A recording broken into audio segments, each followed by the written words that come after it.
Disclaimer. The views and opinions expressed in this program are those of the individual speakers, commentators, guests, experts, and our hosts.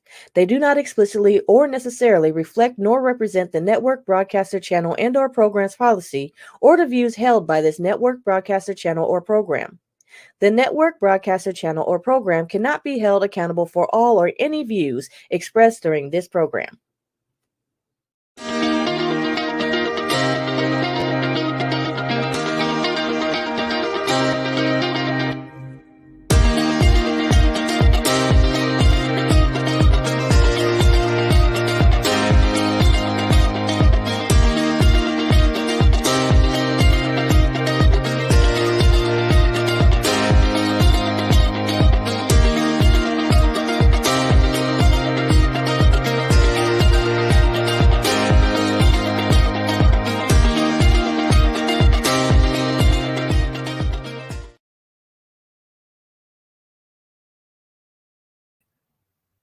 Hello, everyone. Welcome back to another episode of Fem Talk.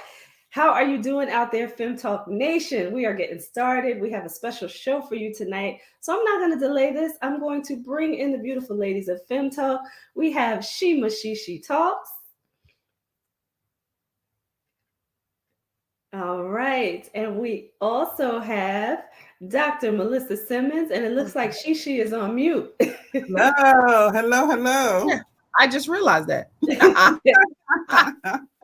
Hello. So welcome back to another Fem Talk Tuesday, ladies. Fem Talk Tuesday. Hello.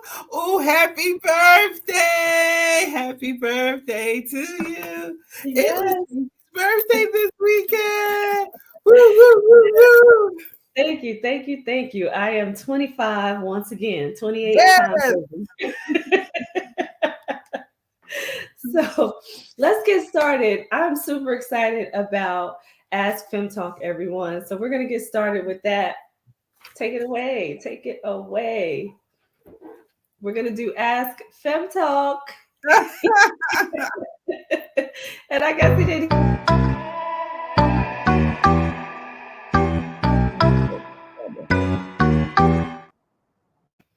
All right. So listen, every week now we have been doing Ask Fem Talk. We ask that you continue to send in your questions for opinions and insights from the beautiful ladies right here on Fem Talk. It has been absolutely amazing. We love getting your questions, and there have been some good ones, and tonight is no exception. So This question says, I'm getting older and realizing my body is not the same anymore. Says summer is coming around. It's around the corner, and I don't feel as confident as I once did. How do I navigate these body changes while still appreciating my natural body for what it is? Ooh, that's good. So I don't know how old this person is. And the reason why I'm mentioning that is because she talked about body changes. And I know oftentimes, and I'm saying this because I'm a woman that is 53, and I know oftentimes we talk about how we experience body changes naturally, just as we age. But I want to talk to this woman about, exercising the confidence that she said that she doesn't have. It is a daily walk. And I would say to her, don't stress out about what's changing. Take steps every day and decide to make little changes that are going to allow you to change how you feel and how you look in your body. I want to read this quote because I just read this today in Do the New You by Pastor Furtick. It says, excuse me, success doesn't come through superhuman feats of strength or by finding shortcuts nobody else knows about. Success is found in every step you take in the right direction. And I love the way that he put that. And I was just talking this morning, before I even read this, I was just talking this morning about the clock is ticking. And I'm going to tell you why I said it that way. Not for you to be stressed out or anxious, but for you to recognize that everything that you do every single day is what matters. Forget about yesterday. Yesterday's gone. It doesn't matter anymore. And don't look so far in the future that you can't take the steps that you need to do right now, today. So take little steps to get back to your confidence, to feel good in your body, to just live healthy, because that's what it's really all about. I would say you gotta take the mindset to be, choose that you want to be healthy. Mhm. choose the ways that you can be healthy, as you learn, because it is a process.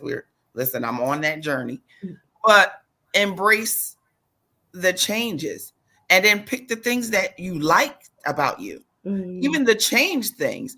Listen, it's a whole lot of junk in this trunk here. Did I ask for it? Does my mom have it? Absolutely not. But listen, I'm gonna say it the way it is. I embrace it. I Yeah. accentuate it. I dress it well because it's not going many places. No matter how much I work out and when I lose, it's still there. So you have to love certain parts of you. You're not gonna love every part of you, but you got to love some things so it'll get you to the next day so you find something new to love Yeah, until you change it. I that's love that. good. That's That's good. good. And junk in the trunk is good, by the And way. it sure is. Yeah. I agree with what both Tracy and Shima said. And I said, I agree. Love who you are today. That's right. Love who you are today. I'm looking at my shoulders and I said, look at those shoulders today. You pick something you love about yourself and go with it. And Yeah. also, there are the cutest cover-ups on sale on Amazon and Shein, girl. You just need a cover-up and they sheer. So you get one of any color and it just sheer. You can get them for the top and the bottom. And and a nice little sarong. Is it called a sarong, right? Yes, You it put that is. little thing on, girl. You beach ready. Don't ever let nobody stop your shine. There's all kinds of stuff you can put on. And as I said, love yourself today. Today. Yeah. And you just made me think about accentuating the things that you love Yes. about yourself, right? I Take got those bikinis, beads, girl. your eyes, your hair, your That's junk right. in the trunk, whatever it is, your shoulders, like Dr. Melissa mentioned. Listen, accentuate whatever it is that you love about yourself and just continue and look at yourself in the mirror and say, girl, you look good. Girl, say, I look good With today. all of it, with the Right. stomach, Look, with everything. you need a Exactly. good All dose you. of Good Morning Gorgeous. That's what you need. Get That's some right. music on and sing it to yourself. Good Morning Gorgeous. That's Yes. right. I love it. I love it. So now we're going to move on. We appreciate you for the question. We hope that that gave you some insight. We hope that that helped you. Just love yourself each and every day that you wake up for the beautiful person that you are. So we want to move on to our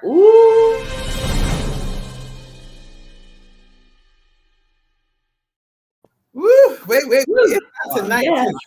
Woo, it's not tonight. We got some stuff to talk about. Woo-hoo-hoo. Yes. So we're going to start with the update on Princess Kate because we mentioned her last time. We were talking about where is Kate, right? Yes, And now Princess Kate has come out and released the fact that she is suffering and battling cancer and has been over the last few weeks and has been working with her doctors and has the support of her family in dealing with her cancer diagnosis and battling cancer. So our heart goes out. I know firsthand what it's like to battle cancer and go through that process. So our heart goes out to her, her, and thinking about her being a mother and understanding what it is to be a mom and have those fears of being able to take care of your children while you are going through that journey. So our heart definitely goes out to Kate, and we wish her and her family well. Yeah, I mean, again, as soon as I heard, I said, oh, God bless her and keep her and prayed for her healing. In addition to that, for her peace of mind, it can't, we talked about the institution last time, and it's not easy being in the institution. Look at Meghan and Harry. They made a choice not to do that again. And I'm sure facing such a difficult, health diagnosis and still getting treatment isn't easy in that environment either. So I really just pray for her peace of mind, her children. I'm glad that they picked a good time for them not to be around, so they don't have to see any news about it and stuff. That's still mommy, and that's the beauty of children. They don't see your title; they just see mommy or daddy, and they want to make sure their mommy is good. So I appreciate that they took that time, and I agree with everybody else that loves her. Give her space and let her heal. Yeah. And I'm pretty sure she was aggravated. She was clearly aggravated with all of the paparazzi and the public just trying to figure out. And it probably was annoying at that point to be like, listen, I've given you enough so you would leave me alone. And that wasn't great enough. And I got all this other stuff I got to think about. Right. And just to think about, not only, like you said, Tracy, she's thinking about her kids and how they're going to go through this process. But we can't deny the fact that there's always that looming factor that I might not be there for them. Yeah. Yeah. That, we don't know. You're going to go into the fight with the fight. Mm-hmm. But you still like my babies. That thought would come up. Right. Yeah. So nobody's sitting around. That's the crazy part about being in the eye, in the fishbowl. I don't have time to think about what you think right now. Yeah. I gotta care for myself. I love that attitude. And I gotta me. Yeah. And I want to say this too, because this is something that you, my bestie, right, said to me as I was going through my journey. I'm glad that she decided to speak out, because you had the media trying to tell her story. And remember, you said, when I didn't want to share, you said the best way to tell your story is for you to tell your story. You control the narrative. And especially with her being in the public eye and being in that institution, like Dr. Melissa said, control your own narrative and tell your own story. Don't allow them to tell the story for you, because there was a lot of speculation around what was happening with her family. Lo and behold, she's suffering with this diagnosis and now has to take this journey of battling cancer. So I'm glad that she decided to tell her own story. Me too. Yeah. I mean, and to your point, and it's such a hard, and just for your own personal, for you to accept what's going on. To what she was saying, the thought that, am I gonna, am I gonna get through this? What are my kids gonna, that whole thing is real. Yeah. And to have all that on top of it, I just pray she does her and doesn't allow anyone to dictate the next few months that she is going to, start her healing and her therapies and her all of that stuff that she's going to do now. So yeah, whatever's happening out there in the institution, right? And we'll just leave that where it is. In her interview, that's what she talked about. She talked about her kids. She talked about having to explain it to her children, and still, wanting to make sure that she's being a mother to her children. So yeah, definitely identify with that. And I could tell you that was my anchor through that process. My son was my anchor. So I wish her well. That's right. Yeah. Love it. Good for her. So for the next, we have two hot topics tonight, everyone. We have two hot topics tonight because we could not leave this one behind as well. So, Dr. Melissa, you look like you're ready to talk about it. I'm gonna let you set this one off. I was actually gonna go, because I was gonna go in chronological order for my day, how my day started. So I'm gonna go to the first one first. And I woke up to the news and just saw this bridge collapse, and I was like, "What just happened?" And I woke Lamar. I said, "Lamar, get up! You got to see this." And he goes, "What? The alligators in the water?" I said, "What is you talking about?" What?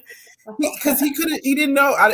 I guess between dream and reality, he got all messed up. But anyway, when he finally see what happened just now, I'm like, "Wait, it's alligators in the water?" I said, "What happened?"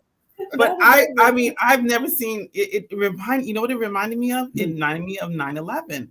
When those buildings came down, when I saw that thing happen, I said, "What just happened?" And I think the fear for me is how quick the entire bridge came down. I could not imagine we see how many bridges we go through. I know the scariest thing ever. We have this bridge, now we're in Delaware. There's this bridge that goes into Maryland, and can get you. So we always cross one of these three bridges that they're talking about. So that was another scary thing, because we're in Delaware now, so these are bridges we cross over often. So So to see that happen, to see those bridges come down that quick, thank God they did put out a warning. They noticed I think the propulsion, as they call it, on the ship had gone out, so they knew they was drifting, and they said they may hit the pillar. The cops was quick enough to stop all of the traffic on both sides, but they couldn't get to the guys on the bridge, and that unfortunately is why they went into the water on the collapse. But it could have been so much worse. But we still pray for the missing men that have not, been found yet. We pray for them. I'm just praying they're, because they was in big trucks. Maybe there's a pocket of something they're under, and they can still find some of them. So my prayers are still out for them. But that was just unbelievable. Absolutely. Unbelievable. So we want to just talk. Again, like you said, just let's pray for the families there, for people that were on the bridge, and for those who are missing. Our hearts go out to them. But we want to also just mention the last of the hot topics as well before we move on, because we have some special guests here that we want to get to. So, just moving on to the Homeland Security and federal agent raid of the 2 residencies for P. Diddy. I'm calling him Doctor. He is not Dr. Diddy Combs. For P. Diddy Combs. For Sean P. Diddy Combs.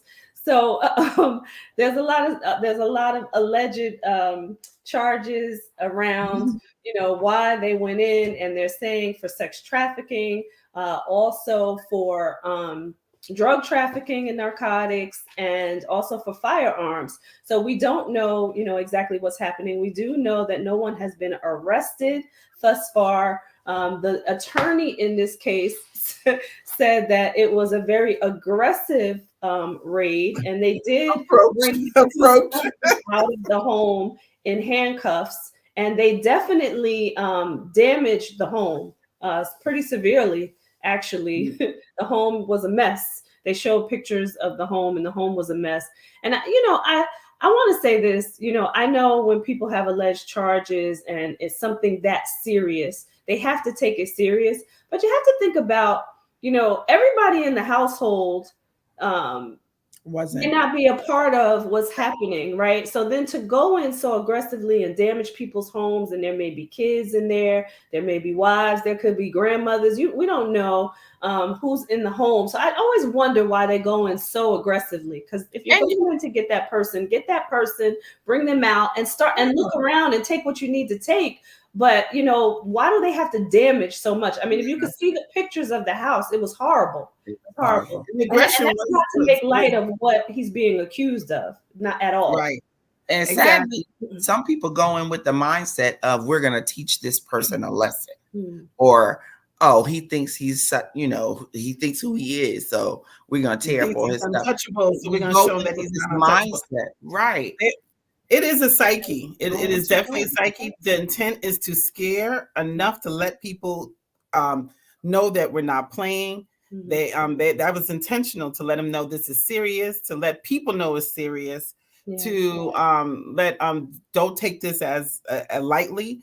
He was already talking to the authorities, so who knows why they went in so aggressively. Maybe they didn't. Maybe there wasn't enough cooperation in their mind, so they wanted to make it known that it's time to get it all together. I was listening to Steve Harvey this morning, and he says, anytime people with blue vests with white letters come to your house, it is serious. There ain't no way around it. They do not come into your house if it ain't serious. And if they're not coming to have right. And they said it was Homeland Security and other federal agencies, and they didn't mention those 3 letters on their back. When you have them all, I can imagine that he had them all. So he had them all. They came in from the water, from the land, from the sea, from the air. They were coming. They were coming in. And I think, I will just say this: being somebody who read different law cases and why they serve you. They must have had a lot of that little serve. You don't get that kind of attention if there's not a lot that they think they're going to get. There is definitely something there. So more to come on this, everybody. They come to your house unless they know they could come to your house. Right. Okay. Right. So more to come. We will keep you updated on this as it progresses because Two we are coasts. interested Yes, as yes. well They to went both coasts. They went coast see to how this coast. turns out. That's right. It was coast to coast, literally, right? So Coast. we will Oh, just definitely see how just this one turns point out. before we But we go. do not. Wait. One point. Antigua does have extradition, so just in case you wanted to know. That's So we gonna hilarious. see you later, Diddy. That's what you're saying. We gonna see you later, Diddy. We You gonna see coming back, you. boo boo. You coming back. That being said, everybody, we have some special guests here, so we want Yes, to we definitely make sure that do. we highlight these beautiful women. So, Yes. Shima Shishi, take it away. All right. I am going to start off with my shine the light person. She will not let me read her bio because she is just that sweet and that humble. So I'm going to talk to you about her from my perspective. This is a person that saw me as a child very early. Ooh, I was quite hyper. Had a lot of questions. I did a lot of things. She had a lot of patience. She is one of my mom's best and longest friends. Um, she has cared for several. I don't even know if several is enough words. Several hundreds, thousands of children, families, people, community in the city we're in, that she's from, Patterson, and lives in Patterson, New Jersey. She worked for DIFUS for so many years. She has seen so many things, and it has not tainted her eye and her love of people and community. She still feeds me, my family, her friends. I couldn't have thought of another person to ask to be on this part of our show, to honor in this way. I almost feel like she's my friend, but she's really my auntie. You know, you have to honor your elders. And that was a discussion we had a while ago. But she's a friend to me, and she still sees me to this day. And I would say doctor, but she doesn't want me to. So I'm going to say Reverend Doris Carter. Welcome to the show. Yes. Oh, Shima, that was so beautiful. You know, I'm glad that you said it to me while I could hear it. Absolutely. Because many times in life we fail to tell the people in our lives how we feel, and we want to talk over them instead of to them. And just as much as you say, I meant to you, I watched you grow. Oh boy, was she a kid.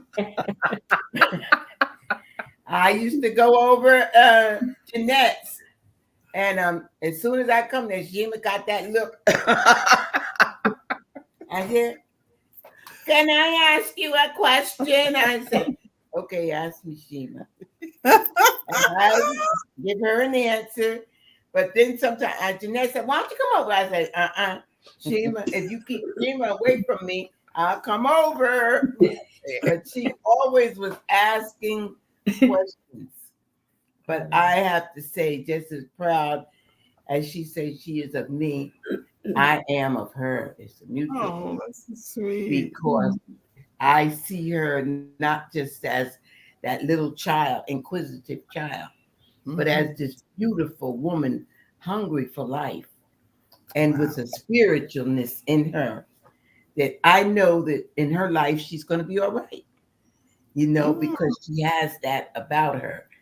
And like I said, I was listening to you talk in the last one, and something that I always say is that we know where we've been, but we don't know where we're going. Only God knows what the future holds. And unfortunately, when our young people get famous, they forget that.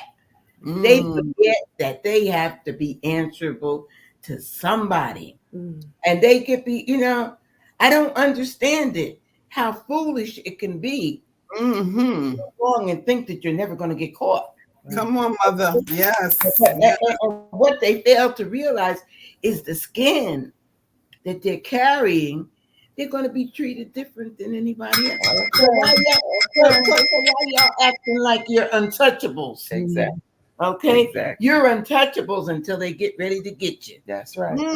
How many people in his same category have they went in their house like that? Mhm. I'm not trying to say whether he's innocent or guilty, but they treat us different. Yes. The laws of this Yes. country is a white man is innocent until they can prove him guilty beyond a reasonable doubt. Yes, A he's saying. black man is guilty until he can prove himself Right. innocent. He said it. Himself. Beyond a reasonable doubt. Exactly. Now, when you understand those things, you understand the best thing you could do is stay out of the law's hands. Okay, don't talk about what they're treating you. Don't do the things that make them be able to come and put See, that's wisdom. You That's understand? wisdom. You know, I mean, you That's it. can't do bad and think you're not going to get caught. Absolutely. Amen. Amen. Amen. A story, and I didn't want to bring it up, but I'm going to bring it up if you don't mind. Sure. Please do. My brother, as you know, is Reuben Hurricane Carter. Okay, as you've heard the story about the hurricane, I am the living family behind the hurricane.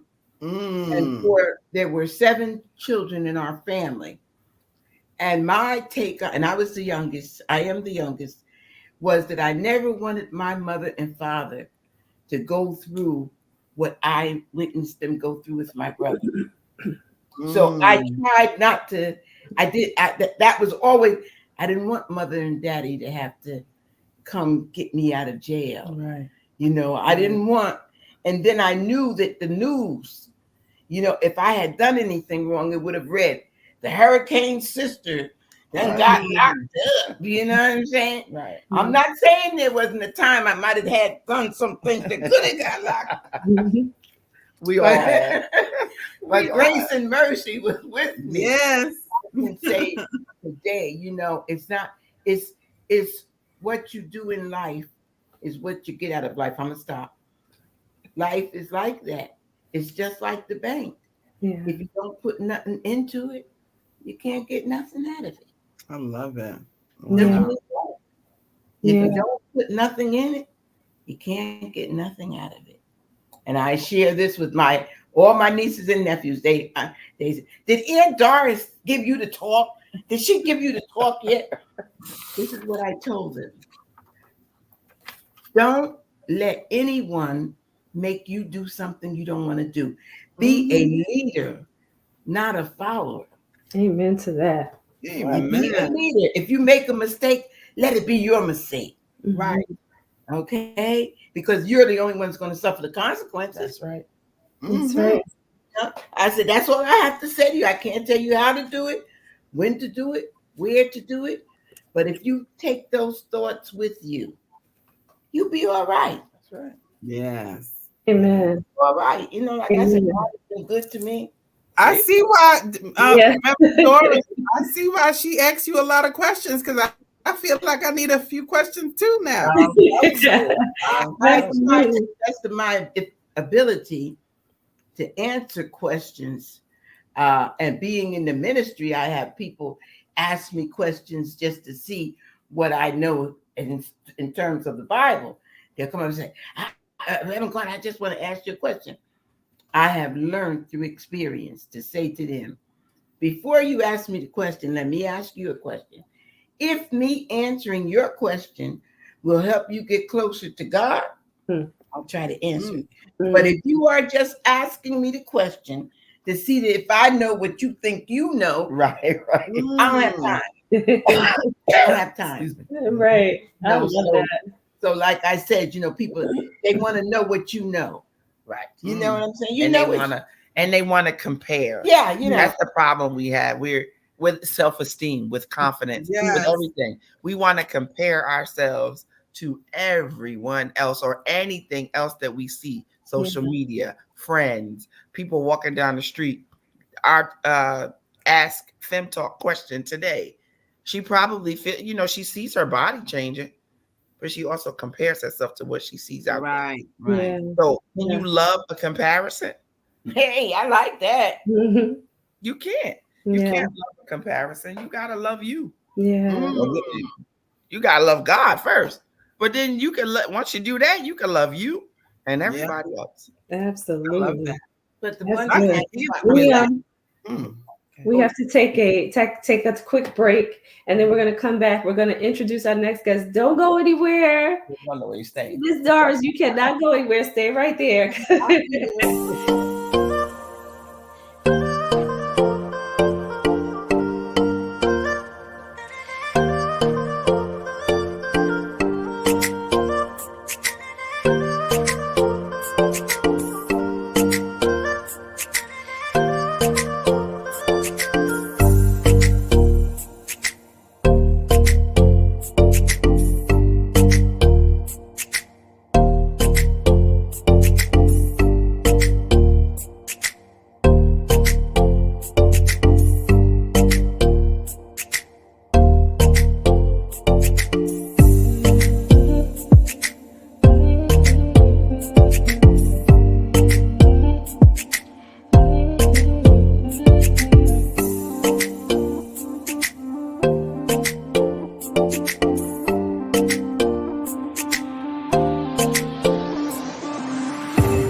All right, and we are back, everyone. We have a background conversation. We apologize. That is quite all right. That's quite all right.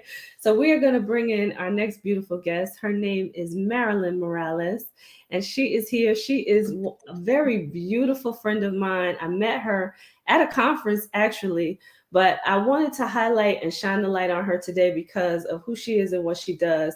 She is a mom, a wife, but she is also a woman who is out here fighting for the disparity in healthcare when it comes to minorities versus other races. And she is doing this all on the strength of a woman who lost her beautiful daughter 16 years ago and decided to fight the good fight for people who need the healthcare that they really deserve, and something that she was doing for her child, and still lost her, but still has the strength to go out there and fight for other people. So I wanted to really highlight her today.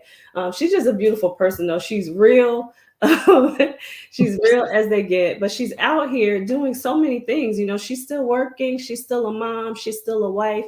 She has Izzy's legacy, where she is helping people get the health care that they deserve and get educated around health care and how to get the proper care, particularly for minorities, because we are overlooked. We are overlooked when it comes to getting proper care. And she is a registered nurse as well. So she has a lot going on, but I wanted to highlight her. So thank you for being here, Marilyn. Thank you so much. Thank you. Thank you so much for having me. I cannot tell you how much I enjoyed all the conversation tonight. I'm sitting here just listening. Ms. Doris, you sound just like my mom. Everything you're saying, my mother said to me the entire time growing up, especially those of Hispanic, the Black and brown people. We know we have to recognize that we are treated differently. So don't go out there and act a fool. That's right? That's right. Just don't do it. That's right. And that's what she would tell me all the time. And she was like, you know, you have to be 10 times better than a counterpart of a different race, right? Because we're looked at differently. When I went through my nursing career, I became a nurse at 17 years old. I'm from Brooklyn, New York, right? So I went to So, you know, and I remember my first nursing instructor telling me the same thing. She was military trained, African-American woman, who grabbed me and said, we are every single one of you, every single one of those students that were there, 40 young ladies and one man. One young man, because we were teenagers and we were all minorities. And she said, you are doing something that your counterparts are not, right? You will be looked at differently. Remember that you are professionals and always act as such. Never let anybody treat you differently than what you are. Amen. Wow. You know, and I was blessed to have her in my life. I thought she hated me while I was going through the program because she would make me do the worst things. The worst patient was always mine. But she was like, you're young. I was only 15 years old. And she was like, because you're the youngest in the group, right? I had to make sure that you knew what you were doing when you got out of here. Mm-hmm. Wow. So I wasn't picking on you. I just believed in you. She There's was a difference. preparing you. Yeah. Big Something. difference. Yeah. Big difference. So talk about, how you've transitioned it all, because we've had lengthy conversations on, how difficult it is for minorities to get the proper health care, right? And to get the real treatments that they need and to understand the testing. So talk about how this all came about. So like you shared, my daughter was diagnosed in 2007. She was only 7 months old when she was diagnosed with a rare leukemia. This leukemia could not be treated with chemotherapy. That's how rare it is. So there's no drug out there. And today it's the same that treats this particular cancer. The only treatment that was available to her was a bone marrow transplant or a stem cell transplant, which is what it's commonly called today. And we all know, anybody who knows anything about transplants, right? Your best chance of getting one is somebody of your same ethnic background. Yeah. Right? Or your family. First, they look at your family and say, who in the family is a potential match for this transplant? I had 2 other children, and heartbreakingly, neither one was a match for her. Neither was my husband or myself. So at that point, we're told by the doctors, well, we need to search into this registry of volunteers, right, to potentially match your daughter. But the next sentence out of that is, as a Hispanic family, it's going to be hard because there's not a presence of Hispanic potential volunteers out there. Yeah. So I said we had to get on television, we had to get in the newspaper, we had to attract people to this. And as a nurse, I didn't even know this. I didn't know any of this, the disparity that existed there. You know what's heartbreaking about that is that we did this to ourselves. The disparity that exists is because we don't join, because we're not present for our own races. Yeah. Right? Yeah. And when we Yes. talk about numbers and NMDP, as they're called right now, it used to be called Be the Match. They don't use statistics and numbers anymore today, right? But just a year ago, when we shared statistics, when I was out there talking about this, a Caucasian has a 79% chance of finding their match on this registry. That drops to 48% if you're Hispanic. That drops to 29% if you're Black. And if you're of mixed ethnicity, it's even worse than that. Wow. Who isn't mixed today? Who isn't mixed? Exactly. Every family has a mixed ethnic person in their family. Imagine looking at that loved one and saying, there's nobody out there for you. Yeah. And nobody did this to us but us. Wow. Because we're the ones that say present. We're the ones that stand up and say, I will join, and I will say that I will volunteer to save your life. Yeah. We did this. But here's the thing, right? And just in talking to you, and then for Dr. Carter too, because she worked for DIFAS for so long, we're not educated in this area. We're not aware. There's no awareness that's being brought to our communities for us to even know about the disparities in healthcare. We don't really start to understand it until somebody gets sick and we have to go to the hospital, and then we have to try to figure it out, which is what you ended up having to do. That's what I ended up doing. Yeah. So talk about what you're doing today to help other families to be able to save Well, it's education. And, we talked about that too, right? It's the education is provided, but they don't say the whole story, right? So everybody's educated in the same way. Oh, this is how you join. This is how you donate. But nobody said to me, you don't have a presence and you don't have a presence, right? Nobody says that. So now my whole purpose is, and I wrote a book called When the Answer is No, Finding Purpose Through Pain, in order to talk about that and educate our people about the disparity that does exist and show you how easy it is to join that registry and say present and go on to donate if you're called upon to do so. Because it's not the surgery that once was. It used to be that they would go into your hip bone to extract that spongy material, the marrow that goes in there. And that's what people remember, right? They hear bone, they hear marrow, they get scared. They're like, I'm not doing that, right? Doing that. Yeah, or is my insurance going to cover that? What if something happens to me? I can't afford to be out of work. So we have a lot of extra things that maybe somebody else doesn't have that are concerning to us, and what makes us not do that, right? So now it's not a surgery anymore. It's as easy as donating plasma or blood. That's how simple it is today. To join the registry, it used to be you had to draw your blood. Now it's a simple swab of the inside of your cheek to get onto this registry. How easy is that? Easier than brushing your teeth. Right. Right? Yeah. I said, so the insurance, does it cover it? You don't have to have insurance because the donor's insurance covers this. Yes. Wow. Okay. What about my lost time from work? An MDP will cover your salary while you're off doing this. That's awesome. Okay. Do I have to fly to where the donor is? No, you don't. You can go to a local hospital. They'll do it from there and they will fly it to the person. Wow. You know, my daughter right now works for NMDP. She was 9 years old when this happened to her sister. She is now working for the organization to help you find your match. Wow. Full circle for her. And she is a courier. She is a courier on top of that. She picks up the donation and she flies it to the patient in need. Wow. Ricardo wanted to know if it matters how old you are. Is age? Yes, very good question. Very good question. Yes, it's between the ages of 18 and 40 in order to do that. Why? Why? And I said, if you're over 40, you're overqualified. But what does that mean? That means that I'm sure you know people that are within that age range that now you pick up the sword just like I did and educate those that are younger of their need to be able to help people. Right? But why 18 to 40? Because the cells in that person's body are healthier. And when you're talking about somebody's life, you want to give them the best opportunity and chance to live. And for that transplant to take and have minimal side effects. So you want it from a younger, healthier donor. That's good. That's good. Wow. So excellent question, because it's the number one question is how old do you have to be? I joined when I was 25 years old when I first joined the registry. I'm 55 now. So 30 years later, I've never been called. I've never been called. Right?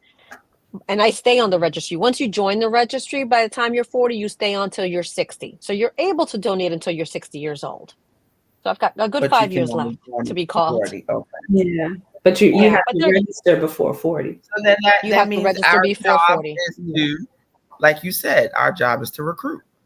Yeah. Well, because I'm past is 40. educate. So now, that's right. Okay. But if you have children that are within that age range, it's now turn around and say, hey guys, I can't do this, but this is important because our children listen to us. We're the example, right? Nieces, nephews, you know, anybody in that age range that's in our family, we're the example for them. We're the ones that they're going to trust. So when we explain this to them, they will listen and they will do it. Absolutely. Because they trust us. I have a question. What circumstances or specifically what medical issues require bone marrow transplants? Is it just leukemia or is it other diseases? Absolutely. Great question. There's over 70 diseases and disorders that can be treated by a stem cell. Sickle cell anemia is something that our people are afflicted with that we know very well, right? It is the one thing that will cure sickle cell anemia. Really? Okay? So, wow. Yes. Stem cell therapies are changing every single day. Yes.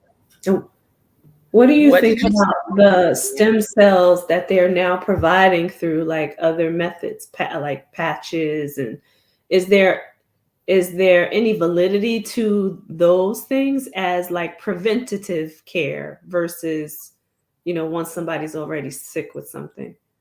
I don't have enough information about those stem cell patches. I know there's been a lot of talk about stem cell therapies, all different kinds. And NMDP is one of the bigger people that are looking into that to be able to provide those kind of therapies, you know, to treat all these different, anything that has to do with blood disorder, any kind of blood disorder that you can think of, leukemia, lymphomas, sickle cell anemia, these things can be treated. All kinds of anemia. There's all different kinds of anemia where our bone marrow doesn't produce enough healthy cells or enough cells of an immune system to keep you healthy, right? So any kind of diseases like that, stem cell therapy can treat. Wow. Over 70. And I'm so glad you explained that, especially the sickle cell piece, because I know my family has traits of it, and one never knows, you know, if that child is going to get something. So I never knew that stem cell therapy now can address and reverse sickle cell. So I appreciate that information. Yeah, it's something that a lot of people don't know. And if we read up on it, if you go to the MDP website, right? Mm-hmm. And you read about it, you'll see all the wonderful things that are being done there and how simple it is for us to donate and be able to help our fellow person, right? That's Help each beautiful. other out. Do you have a web we could get your information. We could stream that Yeah. on, So that website. Izzy'sLegacyInc.org is my personal website that talks about my mission. My mission is also to help financially those on a cancer journey. We've been able to, we just started like in November, and we've already helped 3 families financially who are on a cancer journey, all with children suffering from cancer. And we all know cancer is expensive. We all know that, right? And for us, it's about the family. It was my child who had cancer, but it was a family who had cancer. That's I right. couldn't work, you That's know? right. Yeah. We were all affected. Yeah, absolutely. Someone in the chat wanted you to repeat the name of your book. So we'll put It's it in called here. When the Answer is No, Finding Purpose Through Pain. It is available on Amazon. If you're interested in a signed copy from me, and it goes any book bought through Izzy'sLegacy.com, which is a different website that's just specifically for the book, Izzy'sLegacy.com. The proceeds of the book 100% goes to the foundation and to helping families in need. Love it. I love it. So Thank you. don't go anywhere. Stay right here, Marilyn. But we thank you so much for sharing your story and your plight, for just really helping other families to get the help that they need. Stay right here. We're going to start off with Dr. Melissa next to talk about her shine the light woman that she wants to highlight. So, Dr. Melissa, take it away. Thank you. Thank you. When that question came up, who came in my spirit was Miss Althea. Miss Althea was the babysitter for all 4 Simmons Bushell children. When I first had Ashley and went back to work, I was hysterical crying. I need somebody to watch my baby. I wish my mom, she lived too far away. And we found Miss Althea. And Miss Althea not only raised Ashley and took care of her, but then came Justin. No, first it was Jawan Bushell, and then came Justin Bushell, and then came Nicholas Simmons, and she just raised our 4 children. And at the time, it was me, it was Lamont's nieces, both Yvonne and Thais, and she became a grandmother to them. She allowed us to be that woman out there working, knowing that our children were safe. She took them from morning to night. She fed them, she trained them, she loved them. And she was a lifeline to us. We felt so comfortable being at work because we knew Miss Althea had our kids, and as they grew up, she kind of threw them out the house when they was okay, they 5 now, you got to take them to school now. And nobody wanted to leave Miss Althea, but Miss Althea just took care of those babies, and I just wanted to honor her. She unfortunately passed away in February, and I didn't get to. She had, and thank God her daughter, Dora Combs. Hi, Dora. She had a beautiful 80th birthday celebration for Miss Althea last spring. It was unfortunately the same day as my niece's graduation, so we weren't able to attend. But when I tell you we love Miss Althea, we love Miss Althea. It's nothing like having that person. Who do you entrust your children to? And we've had many ups and downs in that, but never once with Miss Althea. So I just wanted to give her flowers, even though I know her spirit will receive it, and just let her family know that she was family to us too.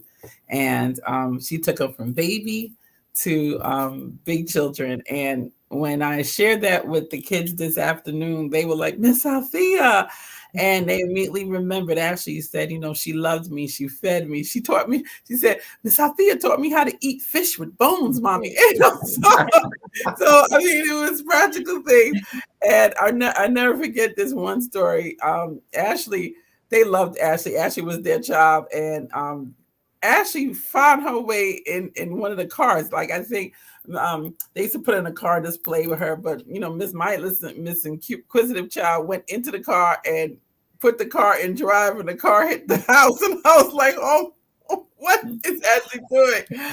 But Miss Althea said, oh, come on in, baby. It just took her and said, y'all need to lock that car next time. But Right. I mean, it was one of those kind of things. She just always was there for us.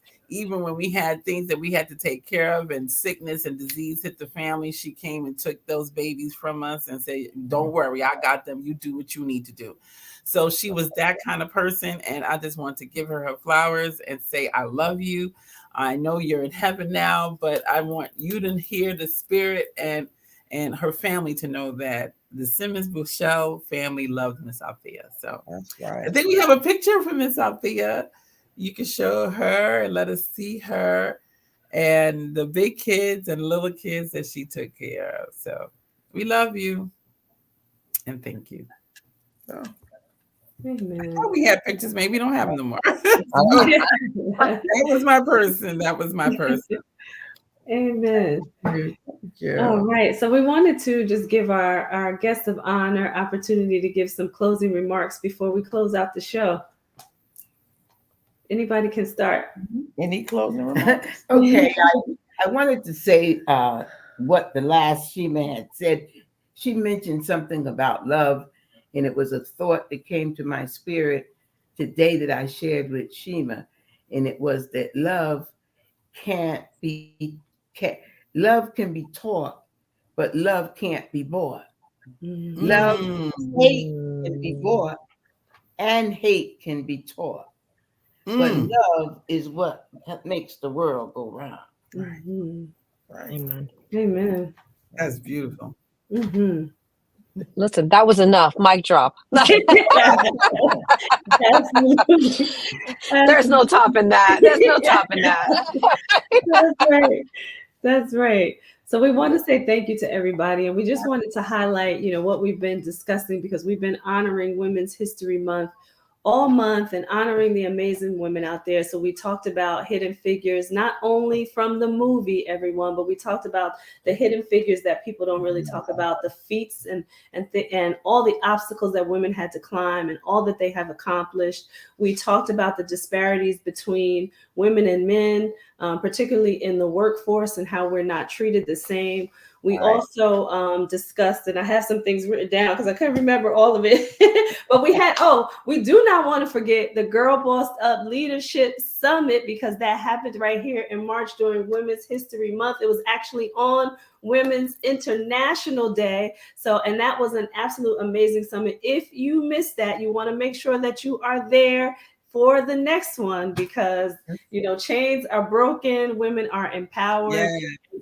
Absolutely. And then we also just wanted to mention, I think I talked about the disparity between men and women in the workforce. So I think that was it for this month. But we just wanted to highlight Women's History Month and all that we do as women, all that we do. And we are still not treated equally. So we're going to continue to lift up women. Catch us each and every month. For one episode out of the month, we are going to highlight more women and shine the light on women that are out here, raising families and building communities and loving, like Dr. Carter said, just loving on people. So we love you all out there. We thank you for being here. Join us next week. And don't forget to send in your questions. If you have an Ask Fem Talk question, please send those in to femtalktv@gmail.com. Yeah. Love you guys.